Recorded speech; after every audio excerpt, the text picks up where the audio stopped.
lot of people have been asking me to kind of run down how I do the speckling for like my skin tone. You know, a lot of people use a chip brush or something and they, you know, do like this. I used to do that, but it's really hard to control. Every now and then you'll get blobs, and it's not real fine. It's not easy to control. So I watched Stan Winston, Tim Martin had to paint a latex mask, and he uses new airbrush, by the way, new Iowata. Adam Savage recommended this one. I've used it so far this morning. It's awesome. Very similar to the one I had.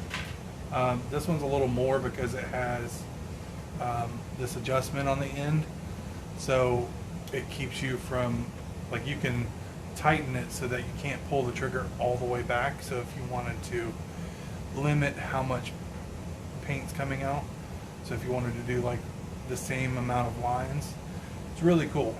I don't use it as often as I thought I would, so I got this one, which was like $100 cheaper. So yeah, so what Tim does, where is it? All right, so he just takes one of these, you know, the standard popsicle sticks. I cut mine in half. You don't have to. And you don't even have to do a rubber band. I like to do a rubber band just because it kind of holds it in place. But, I mean, you don't have to. You can, you know, just hold it with your finger. But I like to cut mine in half and just secure it on there. Like that. Because what's happening is the paint is coming out of the airbrush and it's hitting the piece of wood. And it's basically building up. So, and then the air from the airbrush is pushing it off. So if you want a finer mist to where it's almost just straight color, the closer to the tip of the board, it's going to be finer. So if you want it a little bit more of a, you know, a good overall speckling, you want to, you know, pull it back a little bit. And then if you want to do like some freckles, like bigger blobs, but like spread out, you pull it back even further. I always take a paper towel and, you know, get it to where I want it on the board or on the airbrush and try it out. See what it's going to look like before I start spraying it. You always want to do that. I run mine at like 50.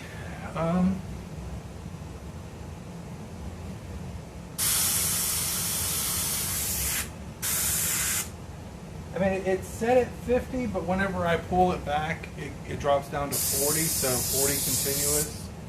So anywhere around 40, 50.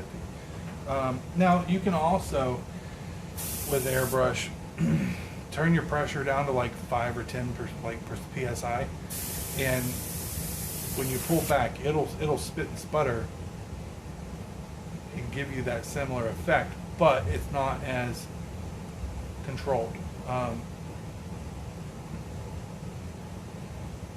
Yeah, I only use 20-25 if I'm doing like around teeth or veining in the ears where like I'm being really detailed. I want low pressure. But when I'm like doing washes or the speckling, I want it to have some pressure. You know, especially if you're using the popsicle stick, you want some air to push that paint that's collecting on the popsicle stick off. So, and then what I do, paint-wise, I take these little dram cups and 70% alcohol.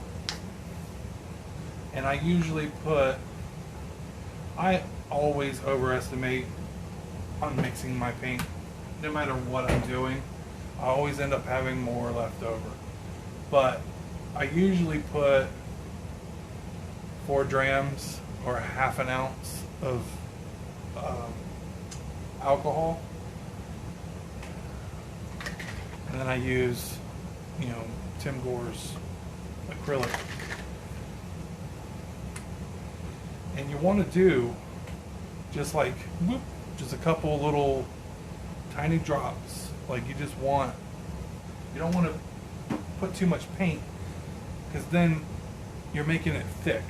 The point of this is that you want the paint, you want the liquid to have a tint of what color you want it, so that when you spray it, the alcohol evaporates quickly and it just leaves the residue of the paint.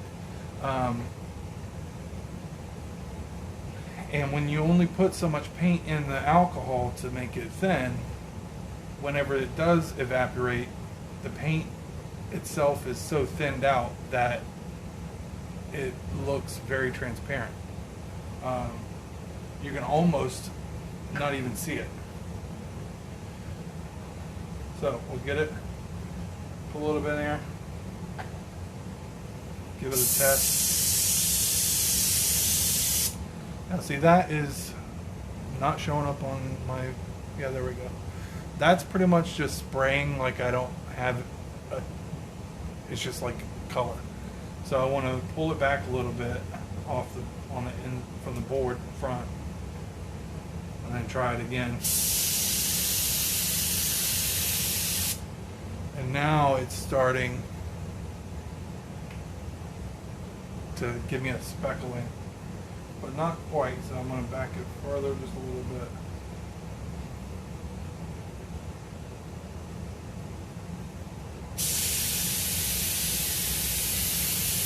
Now it's starting to, like, you'll see it better whenever I get to a different color. I'm going to put a little bit more. It's a little bit too thin, so I'm just going to put a little bit more paint.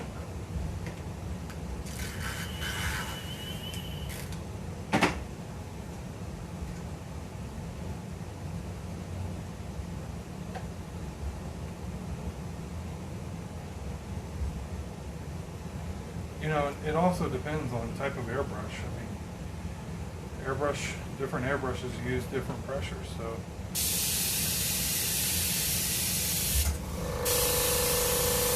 Yeah, there we go. Come on, focus on it. Yeah. And then you want to hold it away. You don't want to just spray it right on there. You want to, a foot or at least off, so that as it's spraying out, it's covering nice and even. I just go back and forth. I get under the chin. Nice and even. Up and down as I'm turning it.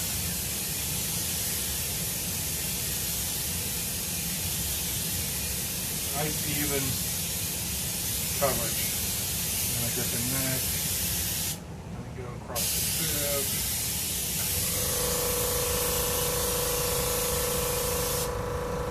That's about it. You just want a light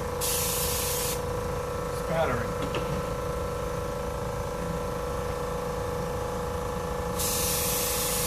When I get to a darker color, I'll show what it looks like on the mask. And as you're spraying it, it's like you can see it. It's definitely, you can see the water or the alcohol like glistening in the light. The paint might not be extremely visible, but you don't want it to be super. You want it to be subtle.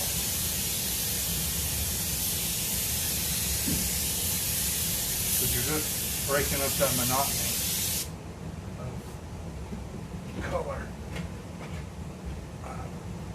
And I usually do a couple of the same color before I switch it out. And then don't be afraid to stop and just do like a check. Sometimes you might have to dab off the end of that wood if there's too much paint on there.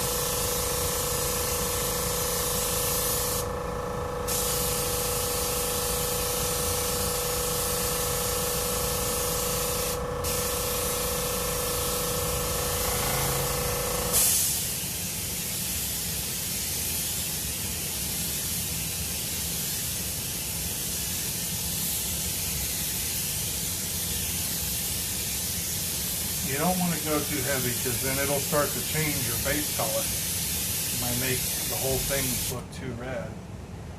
And then, rinse out my airbrush. I just run some water through it real quick. The one thing I hate about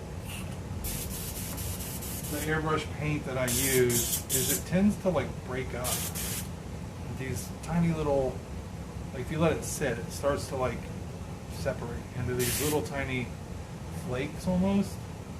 That's why I keep mixing as I go to keep it from doing that. So that's that color. I do blood red.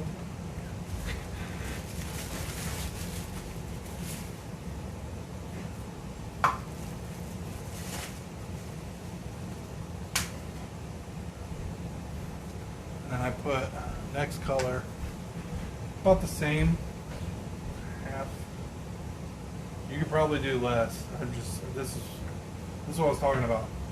I might come back and use this, but look how much is left in there.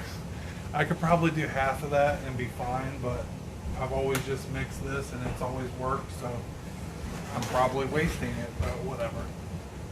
So I put my alcohol, and then my second layer, I usually do some code blue and vascular violet, just a couple drops of each, a couple drops on my hand.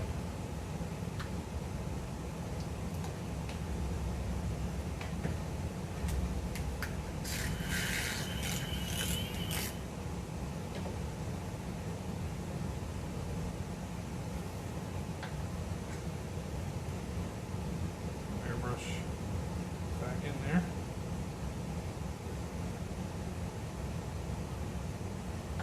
I'll test it out.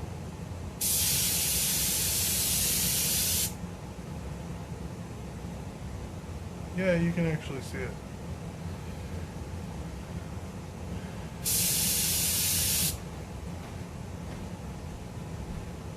See it? A little tiny.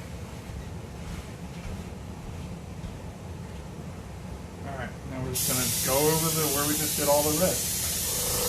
Very lightly.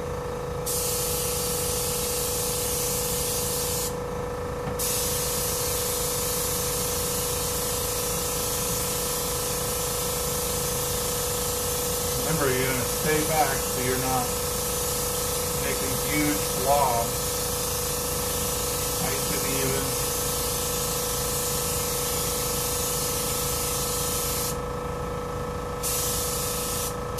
To get on the ears and around the top of the head.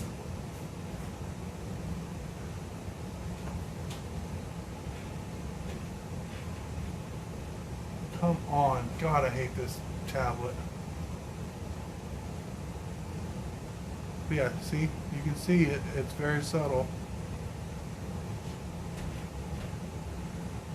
See the purple and the blue mixture. Good Lord, stop.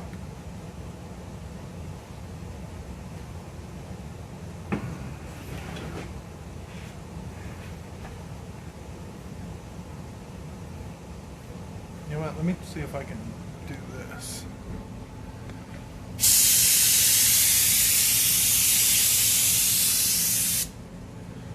Hope you can see that.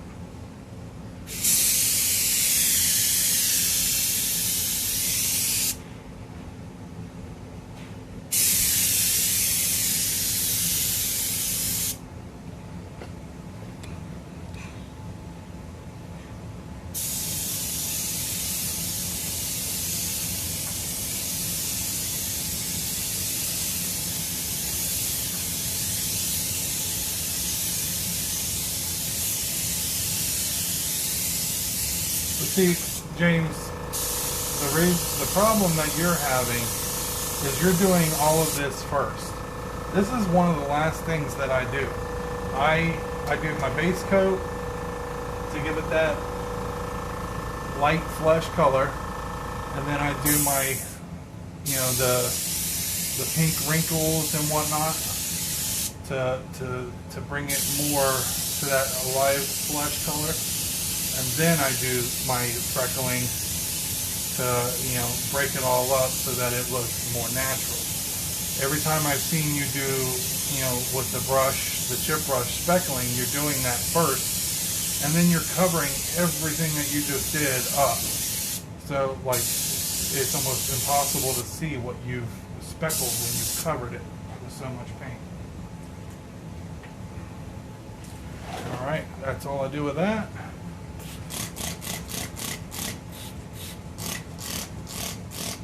Now, I'm sure there are people out there that do a whole bunch of different colors. I do red, and then I do my blue-purple mixture, and then I do like a brownish red. So, about the same amount of alcohol. And I take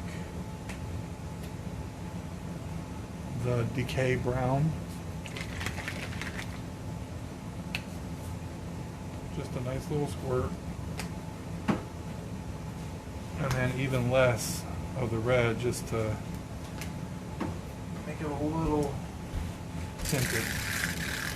It's still brown, but it's got a bit of red to it. And then I just take that and go around like I've been doing with all the other colors. But I do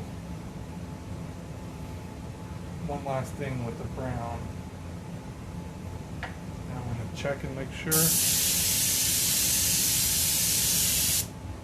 Alright, yeah, so now you can see it really good.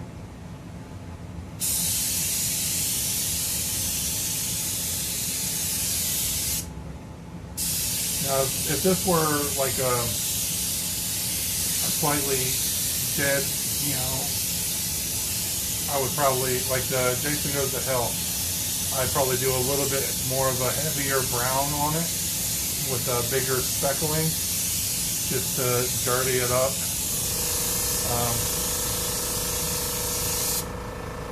But doing this brown red over all that other stuff tends to bring it down so that it's not so pink or, you know, red.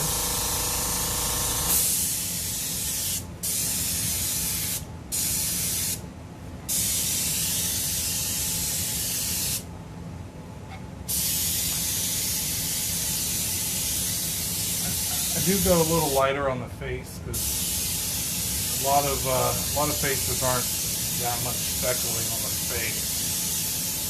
Back of the head, definitely, the ears, the neck, back. So yeah, let me do this one and I'll show you what else I do.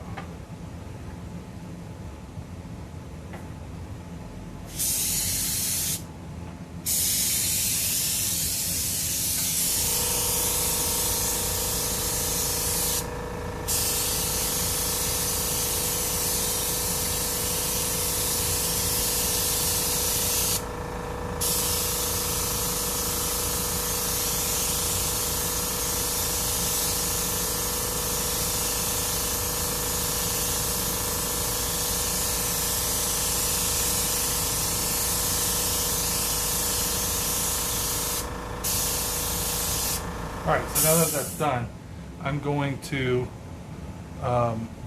pull the piece of wood out further.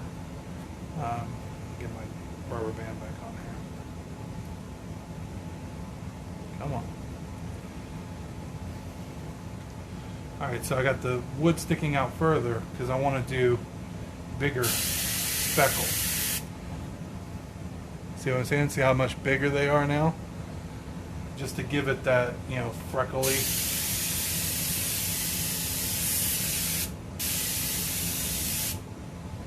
want to be careful not to spray it at an angle, because then you'll get splatters like that, and you don't want that. You want them to be just nice dots.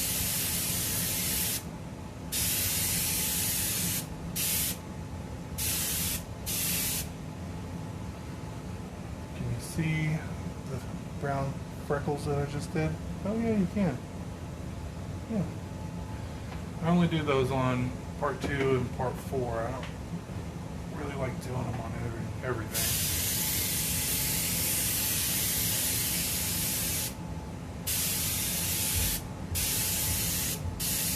This really gives it that like sickly melanoma looking kind of skin.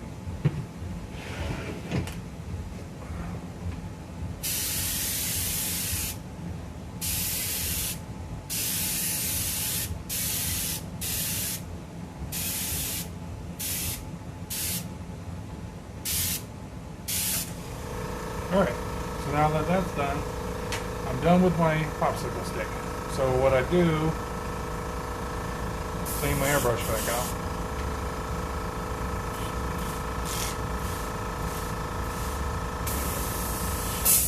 Painting one of what up? I missed something.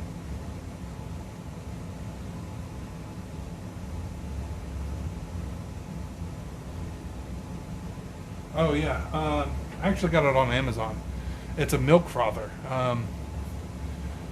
Yeah, just boom.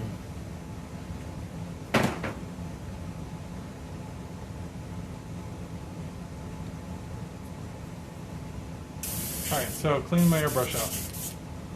I'm going to go back to my blue purple, put a little bit in there, and I'm going to turn my airbrush way down,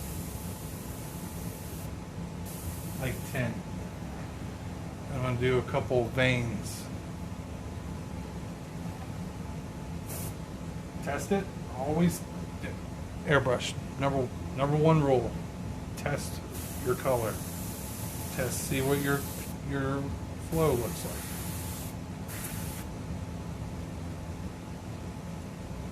Don't just go spraying, because then you're gonna be like, oh fuck. Okay. Oh, let me get it better. Get a new one.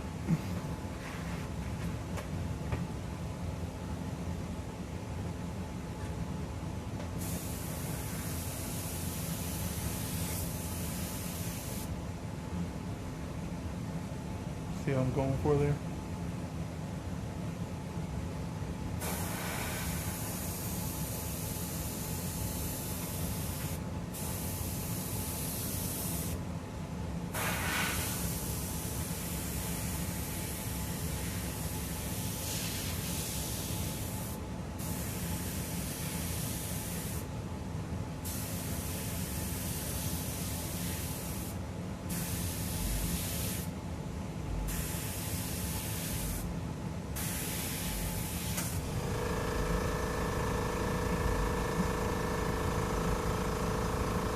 Just a couple subtle ones, just to make it look like they're right under the skin.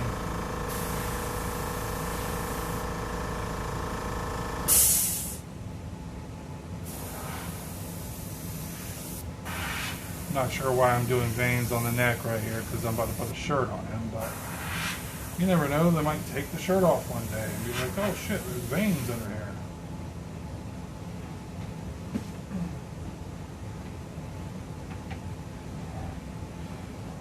Always give them an option.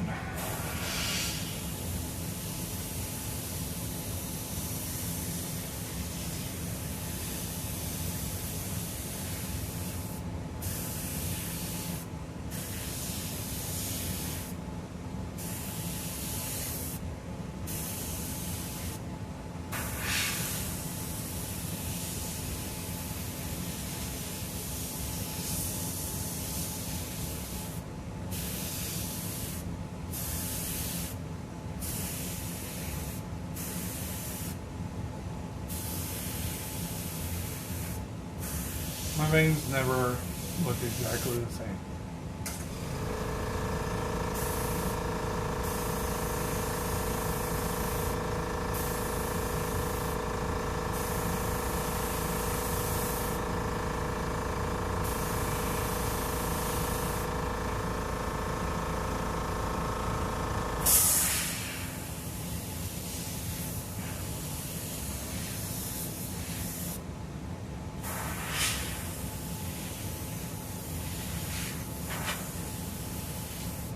That's pretty crazy. I got a new customer recently. He's probably watching. His name's Tim, but he actually lives like 5 or 10 minutes from me. He bought part 4 and this part 2, and then came back next couple days ago and then bought one of the retros. I was like, that's pretty cool. I recently just sold that dirty Kid Jason to someone local too, and they asked me, is there a pickup option? I was like, I didn't even think of that, so I had to add that to my website. And then 2 days later, Tim bought these. I was like, yeah, good timing. So yeah, that's about it. I don't think you can see the. Oh yeah, you can. It's really light. You don't want it super like, because then it looks like it's sitting on top of all that speckling you just did. Sometimes you can even do the bane first and then do the speckling over it. But I do them so light and transparent that it looks like they're under the speckling anyways.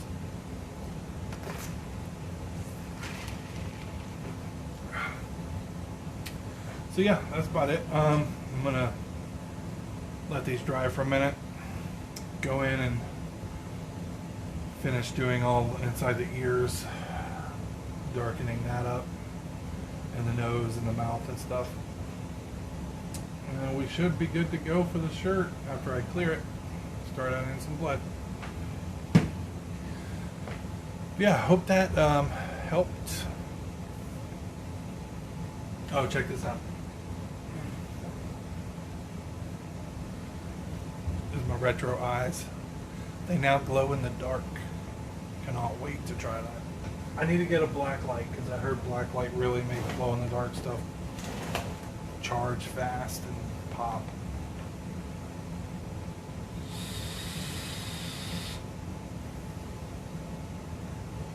But yeah, thanks for watching.